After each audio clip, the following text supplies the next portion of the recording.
আসসালামু আলাইকুম সুপ্রিয় শিক্ষার্থী, নিশ্চয়ই তোমরা ভালো আছো। আজকে আমরা নবম ও দশম শ্রেণীর উচ্চতর গণিতের ত্রিকোণমিতি পাঠ নিয়ে কথা বলবো। আমরা এর আগে এই ত্রিকোণমিতি অধ্যায়ের 5টি পর্ব করেছি, 5টি পর্বে কথা বলেছি। আজকে আমরা পার্ট নাম্বার 6 অর্থাৎ পর্ব নাম্বার 6 রেডিয়ান কোণ একটি ধ্রুবক কোণ, এটা আমরা আজকে শিখব। আমরা পার্ট নাম্বার 5-এ রেডিয়ান থেকে কীভাবে ডিগ্রি মিনিট সেকেন্ডে যাওয়া যায় এটা আমরা দেখেছিলাম। এখন আমরা রেডিয়ান কোণ একটি ধ্রুবক কোণ এটা দেখব।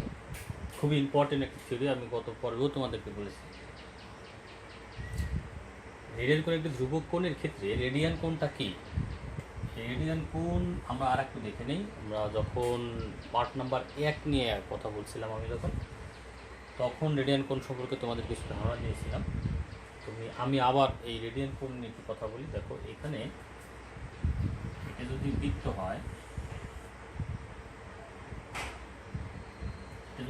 হয়, তাহলে এই যে অংশটা কেন্দ্র থেকে পরিধির উপরস্থ যে রেখাংশ, অর্থাৎ কেন্দ্র থেকে পরিধির উপরস্থ যে কোনো বিন্দুর সংযোগকারী যে রেখাংশ, এটা তো বৃত্তের ব্যাসার্ধ। এখন এখান থেকে যদি আমরা চাপ লিখি, আমরা চাপ কেটে নেই, এই অংশের একটা চাপ যদি আমরা এখানে কেটে নেই, দেখো আমার মনে হয় এখানে তোমরা আলোর কারণে দেখতে পাচ্ছ না, আমরা এটার একটু এইখানে করি। এটা যদি বৃত্ত হয়, এই বৃত্তের এটা কেন্দ্র, এইটুক তো ব্যাসার্ধ। এখন এইখানে যে একটা চাপ আমরা কেটে নিই, দেখো চাপ কেটে আমরা একটা ব্যাসার্ধ এখানে অঙ্কন করে দিলাম।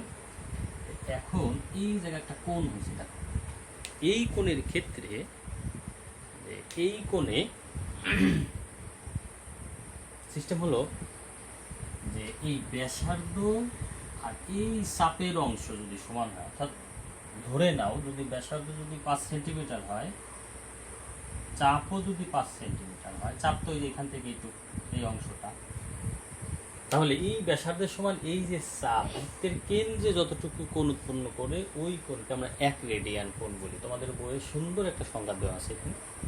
তাহলে 1 রেডিয়ান কোণ বলতে কি বুঝি? 1 রেডিয়ান কোণ হলো বৃত্তের ব্যাসার্ধের সমান চাপ। তাহলে বৃত্তের ব্যাসার্ধ হলো এটা, বৃত্তের এটাও ব্যাসার্ধ, এটাও ব্যাসার্ধ, এইটা হলো তার চাপ, আমরা ধরে নিচ্ছি একটু। তাহলে ব্যাসার্ধ আর চাপ যদি পরস্পর সমান হয়, ওই চাপ কেন্দ্রে যে কোণ উৎপন্ন করেছে তাকে 1 রেডিয়ান কোণ বলে। তোমরা 1 রেডিয়ান কোণ সম্পর্কে আগে জানলা। এখন আমরা দেখবো যে রেডিয়ান কোণ একটি ধ্রুবক কোণ, এবং ধ্রুবক বিষয়টা কি এটি একটু আগে বলে নেই। ধ্রুবক হলো কনস্ট্যান্ট, নির্দিষ্ট একটা মান। যেমন আমি যদি এখানে একটা সংখ্যা লিখি 5, তাহলে এটা একটা ধ্রুবক মান বলা যেতে পারে, এটা একটা নির্দিষ্ট মান, অর্থাৎ 5। আর যদি আমি এইভাবে লিখে দিই, মনে করো আমি এখানে x লিখছি বা 5x লিখলাম, তাহলে এটি কিন্তু ধ্রুবক মান নয়, কারণ x এখানে একটা চলক হিসেবে ধরি আমরা। আমাদের 9-10 বই আমরা এক্সকে চলক হিসেবে জানি, অর্থাৎ চলকের মান পরিবর্তিত হয়, ধ্রুবক না, নির্দিষ্ট মান না, যে কোনো মান সে ধারণ করতে পারে। এক্স এর মানে 1, 2, 3, 5, 7 হতে পারে। 5x এর ক্ষেত্রে এটাও নির্দিষ্ট মান নয়, এর সাথে যদি এক্স হয়ে গেছে তাহলে এর নির্দিষ্ট যে কোনো একটা মান হতে পারে, মান পরিবর্তিত হতে পারে। তাই রেডিয়ান কোণ ধ্রুবক কোণ, অর্থাৎ নির্দিষ্ট মান আছে। ধ্রুবক কোণ বলতে ওই কোণের একটা নির্দিষ্ট মান আছে, সেইটাই আমরা এখানে প্রমাণ করি। তো ঠিক আছে, আমরা শুরু করি। রেডিয়ান কোণ ধ্রুবক কোণ আমরা কীভাবে প্রমাণ করবো। এটা যেহেতু একটা উপপাদ্য কোয়ালিটির, তোমাদের বইয়ে এই উপপাদ্যটা সুন্দরভাবে লেখা আছে। আমি জাস্ট শুধু মূল থিমটুকু নিয়ে এখানে আলোচনা করব। উপপাদ্যে প্রথমেই দেওয়া আছে বিশেষ নির্বাচন, অঙ্কন, প্রমাণ। তো আমরা এটা নিয়ে এখন একটু কথা বলি।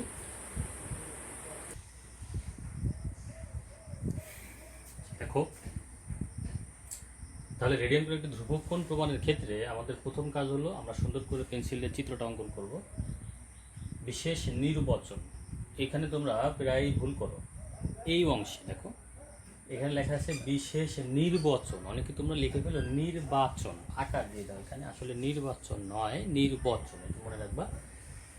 বিশেষ নির্বাচন, মনে করি ও কেন্দ্র বিশিষ্ট এবিসি একটা বৃত্ত, এখানে একটা যদি সি দেই আমি, তাহলে এখানে হবে ও কেন্দ্র বিশিষ্ট এবিসি বৃত্তে পিওবি 1 রেডিয়ান কোণ, অর্থাৎ ও কেন্দ্র বিশিষ্ট এবিসি বৃত্তে এই পিওবি 1 রেডিয়ান কোণ আমি অঙ্কন করে নিয়েছি। প্রমাণ করতে হবে যে পিওবি একটি ধ্রুবক কোণ। তো এইখানে আমাকে একটু বলো তোমরা যে এইখানে যেহেতু এইটা একটা এক রেডিয়ান কোণ পিওবি, তাহলে ওবি যদি আর হয় তাহলে পিবি কত হবে? ওবি যদি আর হয়, ওবি তো ব্যাসার্ধ, ওবি যদি আর হয়, আমাকে আমরা ব্যাসার্ধকে আর দ্বারা প্রকাশ করি, তাহলে পিবি কত হবে?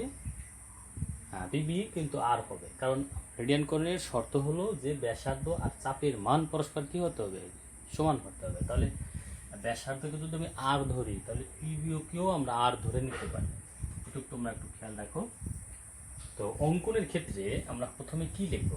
তোমাদের বইয়ে এই থিওরিটা অনেক সুন্দর করে দেওয়া আছে, আমি জাস্ট মূল কথাটুকু বলতে চাই। তোমাদের বইয়ে যেভাবে লেখা আছে ঠিক সেভাবেই কিন্তু আমি এখানে দেখো এই লেটারগুলো আমি ওইভাবেই লিখছি। অঙ্কনে আমরা লিখবো যে ওবি এর উপরে ওএল একটা লম্ব অঙ্কন করব। অঙ্কন ওবি এর উপরে দেখো, ও বি এর উপর ও এ লম্ব অঙ্কন করি, ও এ লম্ব অঙ্কন করি। আচ্ছা, এইবার দেখো এই যে ওই লম্ব অঙ্কন করলাম। ওই লম্ব অঙ্কন করলে কি ঘটনা ঘটছে এখানে?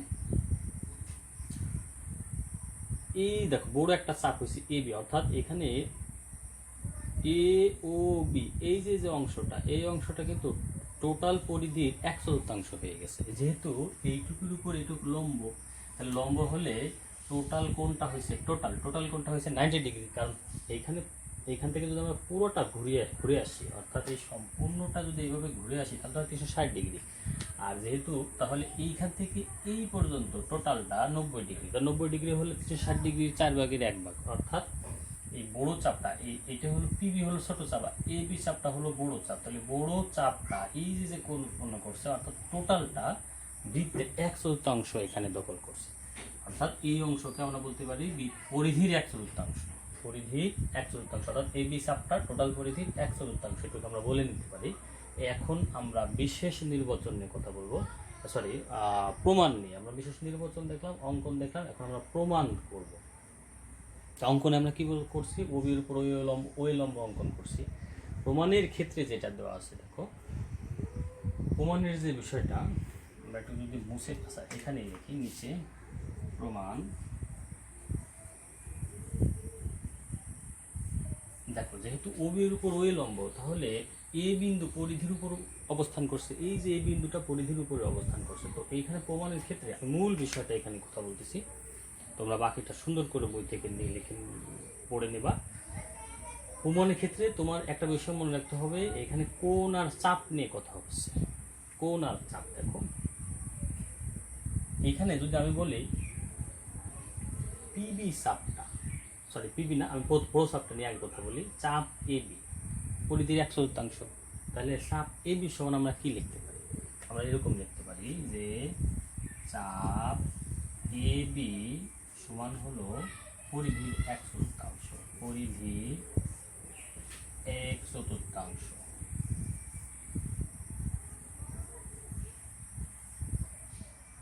আচ্ছা, পরিধির যদি 1/4 হয়, পরিধির যদি 1/4 হয়, তাহলে এইখানে এইটা সমান আমরা কি লিখতে পারি? এই হলো 1/4, কিভাবে লেখে? 4/1 গুণ হলো 2πr, এই যে হলো পরিধি, অর্থাৎ পরিধির 1/4কে আমরা এইরকম লিখতে পারি। এই হলো টোটাল পরিধি, আর তার 1/4 হলো এই যে 4/1। তাহলে এইটার সমান আমরা এই অংশের সমান এটি লিখে দিতে পারি। তো এইখানে যদি আমরা এভাবে ভাগ করি, কাটাকাটি করলে এটা সমান আমরা লিখতে পারি, বা চাপ এ বি সমান সরাসরি লেখা যায় πr/2, πr/2। আচ্ছা, এখন দেখো আমি এখন বড় চাপ নিয়ে কথা বলছি। ছোট চাপের ক্ষেত্রে দেখো আগে চাপ, তারপরে আমরা কোণ নিয়ে কথা বলবো। দেখো চাপের কথাটা শেষ, অর্থাৎ বড় চাপের কথা শেষ, এ বি চাপ। এখন দেখবো পিবি চাপ। পিবি চাপ সমান কি লিখতে পারি? আবার দেখো, আবার চাপ পিবি,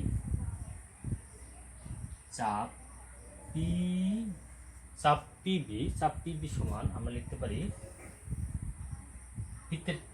চাপ পিবিও যা এই ব্যাসার্ধ তাই, পিবি সমান আর লিখতে পারি, পিবি সমান আর লিখতে পারি। কেন? কারণ এখানে পিওবি এক রেডিয়ান কোণ, পিওবি যদি এক রেডিয়ান কোণ হয় তাহলে পিবিও যা ওবিও তাই। তাহলে সেই শর্ত অনুসারে আমরা লিখতে পারি পিবি সমান আর। কারণ কেন? কারণ যেহেতু এখানে তুমি একটা সাইড নিতে পারো, যেহেতু পিওবি সমান এক রেডিয়ান, এক রেডিয়ান, এই কথাটা লিখে দিতে পারি আমরা এখানে। তাহলে চাপের ক্ষেত্রে আমরা বড় চাপের মান পেলাম, ছোট চাপের মান পেলাম। এখন এখানে তোমাদের একটা বিষয় মনে রাখতে হবে, তোমাদের বইয়ের প্রতিজ্ঞা নাম্বার 3-এ, প্রতিজ্ঞা নাম্বার 3-এ একটা কথা আছে যে বৃত্তের চাপ দ্বারা কেন্দ্রে উৎপন্ন কোণ, বৃত্তচাপ দ্বারা কেন্দ্রে উৎপন্ন কোণ ওই চাপের সমানুপাতিক, বৃত্তচাপ দ্বারা কেন্দ্রে উৎপন্ন কোণ ওই চাপের সমানুপাতিক। তাহলে আমি যখন প্রমাণে এই পর্যন্ত লিখলাম, এই পর্যন্ত লেখার পরে আমাদের যে কাজটা করতে হবে সেটা হলো, একটু মুছে দেই,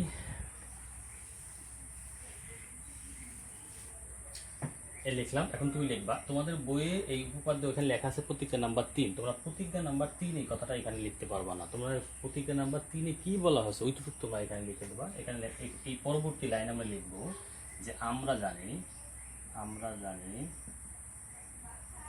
জানি বৃত্তচাপ দ্বারা কেন্দ্রে উৎপন্ন কোণ ওই চাপের সমানুপাতিক,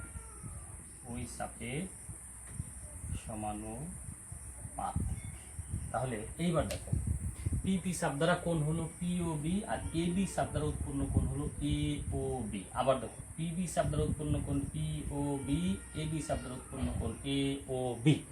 তাহলে পিবি চাপ পিওবি চাপের সমান, পিওবি কোণের সমানুপাতিক, আর এবি চাপ এওবি কোণের সমানুপাতিক। তাহলে আমাদের মূল কাজ হলো এই, আসলে খুবই সহজ একটি বিষয়, তোমরা সহজভাবে নিলেই পারবা।